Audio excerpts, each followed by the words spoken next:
When you first begin, your Reader's Theater fairy tale is currently written as a narrative. Your goal is to transfer that and adapt it into a script instead. So, what you will do is when we head to the labs, you will log into your student Google account. And once you get logged in, at that point, you will go ahead and head into your Google Drive, and that's where your documents are. You should be able to find that I have shared a document with you. Yours will say whatever the title of your story is with RT script. At that point, you can open it up and you can begin editing the pages that you have decided on as a group that you've been assigned. So you might need to scroll through, and like if I know that I'm on page 81, I might have to insert a page break so that I can be responsible for that page. I'm going to pretend that I was assigned the first page, so I'll need to make sure that we have a title, which is The Frog Princess. We need to have the author. We'll need to have our cast list. And what I recommend for this is that you have everybody in your group be responsible for writing down their information. So if my username is, let's say I'm Danielle, which I am, let's pretend that my username is 123456. I'm going to include that so that way my group members know who I am in the chat feature. Now, because I'm the only person in the document right now, I can't chat, but if I was not the only person, if I was not alone, up here you can see there's a little talk bubble, and I'd be able to click on that and I'd be able to talk to my group members from around the lab, or even if we were working on it at home, we could communicate back and forth that way. So I'll include my name, and eventually I would have a part listed here. And it might be more than one part, because depending on your play, you might not have enough actors to cover all of the parts. So then begins the actual scripting part. And before that, we need a prop list. That'll be a work in progress. So first, we have the person saying, I am a frog princess, and like any princess, I've always dreamed of a handsome prince sweeping me off my feet. This sounds to me like a narrator is likely saying this part. It doesn't give me any kind of stage directions for how they're saying it, so I'm just going to leave it at that for right now. And if I continue reading on, I can see it says, well, one sunny afternoon while I was drinking in the warmth of my favorite lily pad, I looked up and there he was, leading his horse to my pond for a drink. He was tall, with sparkling pond green eyes and mud-brown hair. My heart started beating double time. I became so tongue-tied I couldn't catch the pesky fly buzzing around my head. The prince knelt down and dipped his cupped hands into the water. Suddenly... Okay, that paragraph is jam-packed with all kinds of potential stage directions that I could have people acting out. So I'm going to have the narrator narrating these things, and you'll notice that I'm putting the narrator name in all caps, because that's what you do in a drama. Anytime somebody is speaking, you've got their name in all caps so that we know that that person's saying it, and you include a colon, which introduces what they're about to say. So this person, the narrator says, well, one sunny afternoon while I was basking in the warmth of my favorite lily pad, I looked up and there he was. I think what I'll do for this is I'm going to include some stage directions there. That seems like a good place for that. So I'm going to put some brackets and I'm going to say the frog princess sits on a lily pad, looks up. Let's do and looks up as the prince leads his horse to the pond. And because it's stage directions, not only do I put it in brackets, but I also put it in italics using that little I button up at the top, because that way people know that they should not be reading that part out loud. Those are the things they need to act out. So that tells me too, for my prop list, I got to come up with some kind of props, because I've got a lily pad, I've got a pond, and I've got a horse. Now, those three things I do not have in my classroom, nor do I expect any of my fabulous students to bring in a pond or a kiddie swimming pool or a horse. So we need to come up with something creative to help act that out. I'm thinking that we can have, for our prop list, instead of a pond, I'm going to have a giant piece of blue paper, or maybe a blue blanket could work for that's our pond. I'm going to do equals pond. And the lily pad then could be maybe a piece of green paper,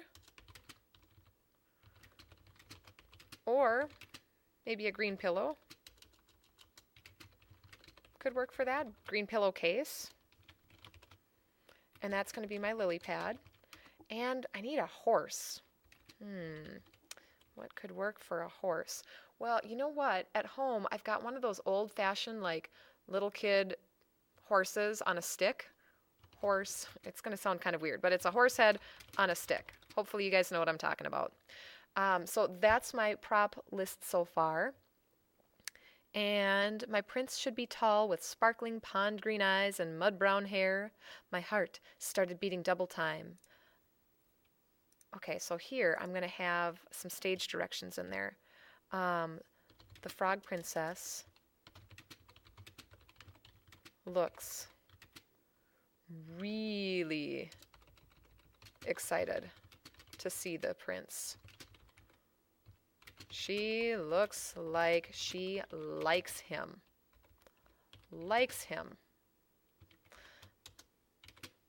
Okay, and then the prince kneels down and dips his hand into the water.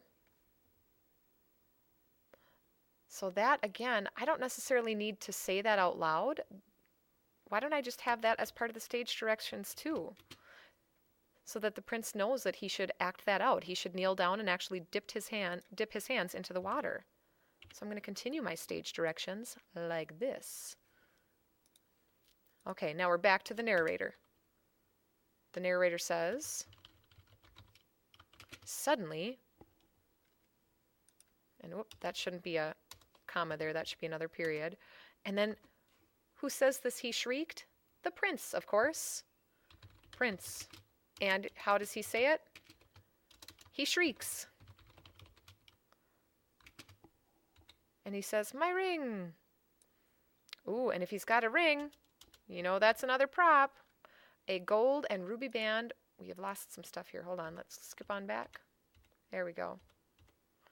Sank to the bottom of the pond, well out of his reach.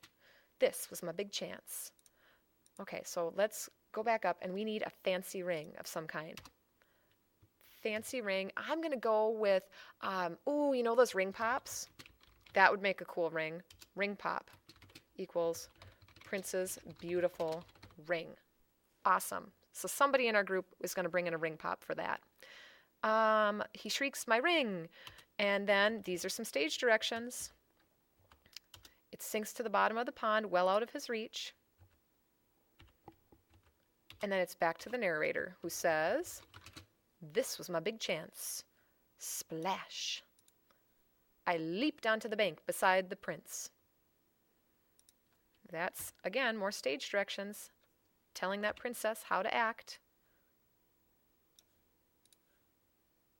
And now it's not the narrator talking, because it'd be weird for the narrator to have to play the narrator and play the frog princess. So I'm going to put frog princess over here, and she says, perhaps I can help. And then the prince says, whoops, should be in all caps. You're a frog, said the prince. Now you'll notice what kind of changes I'm making. When you're writing a script, you should have capital letters for the person who's speaking. You should not have quotation marks around what they say. That's not needed in a script. You do need to still have punctuation marks though. And notice how I have one space in between every line that somebody is saying. So if it changes to a new person, it kind of works just like your chat feature. Anytime somebody new starts to chat in a chat room or an IM, an instant messaging situation, it automatically goes down to the next line and that person gets to talk. The same is true in a drama. We always go down a space, and that just is going to visually help you guys out when you're doing this for your performance piece. Now you'll notice it's starting to look like a script. Look at the difference here. Do you see how this part up here looks very different from the narrative that we originally started with? That's how yours should look too. Once you're done with your page area, then at that point you are going to pass it off to the other people. They're going to keep working on their parts. Help each other out. Use that chat feature to chat back and forth and help discuss different things that you're wondering about. If you're like, hey, could somebody take a look at my page because I'm kind of confused about what's happening, that's where you can really be a good group member by giving each other some feedback that way. The other thing you can do is once you've got this cast list going and the prop list going, you can start to decide who's responsible for it. So like I know I have a horse head on a stick, so I'm going to assign that to me. I'm going to say that I'm going to bring that one in. And if I know that, let's say Jared's in my group, Jared's got a ring pop, he says, I can pick that up, definitely, then he's in charge of that. So that is the process of translating your fairy tale from a narrative into a reader's theater script. Once your script has been created and you've got your props all figured out and you've got your cast list all figured out, at that point we will print the script and we'll have enough copies for everybody in your group, and then you guys can start practicing reading that aloud. The performances will be during the last week of school, so you've got between now and that last week of school to get things worked out. We will have an entire week next week in class to work on getting the narrative scripted, so you'll have plenty of time for that. And then again, the performances will be that last week of school. Hope you learned a little bit today about how to change a narrative into a script.